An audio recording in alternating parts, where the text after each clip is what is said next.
The supermodel push-up is one of my favourite push-ups, and I like doing them on the step, I like doing them on the floor. One advantage of doing it on the step though is the range of motion that you can achieve with very little body weight. So we're now kneeling or side sitting on the step, both knees on top of each other, but you want to get right to the edge of the step. So this is why I have a little bit of mat on the floor, because that's where my hands are going to go.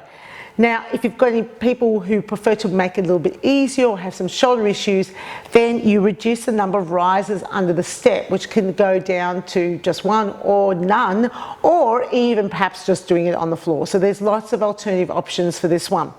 So hands are on the floor, you've got your hip right close to the edge of the step, because what you want to do is bring your nose down towards the floor, so or get as close to the floor as you can.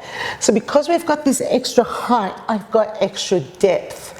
Now I don't have to have a lot of body weight through my arms because the range of motion is going to challenge those muscles a lot more.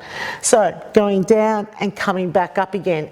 Encourage the clients or participants to work out where they want to put their hands. So if they don't feel comfortable where their hands are, change the position to where it does feel comfortable.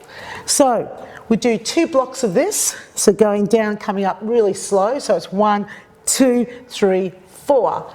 Then after 2 blocks, the intensity change we added the leg action.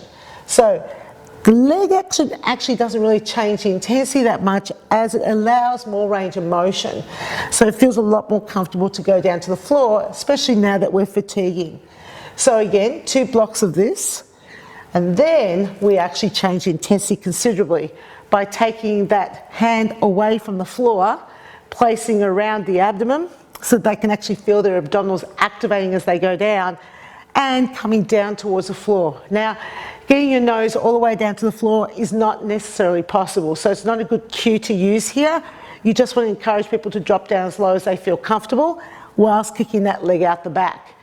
Now the next level of intensity is we take that top arm and we start adding much more rotation to that movement. So driving it back, dropping it forwards. Now this arm adds more load to the entire motion. Yep, because of this lever change, makes the exercise a lot more challenging. You also want to make sure that they're going all the way down and coming all the way back, or as far back as they feel comfortable. So again, 2 blocks of music of this, and then you go to the opposite side. It's important that your participants know that they can go through the levels to where they feel comfortable, and then if they don't feel like doing any more, they can either stop or stay with the level that they felt most comfortable with before. So you have 4 choices: come with you on the journey, or come with you to a point where they think this is as far as I can go, or come with you on the journey and then back off, maybe to another exercise that's a little bit easier, or final option is come with you till they feel fatigue and then they rest, stop, and maybe join back in again.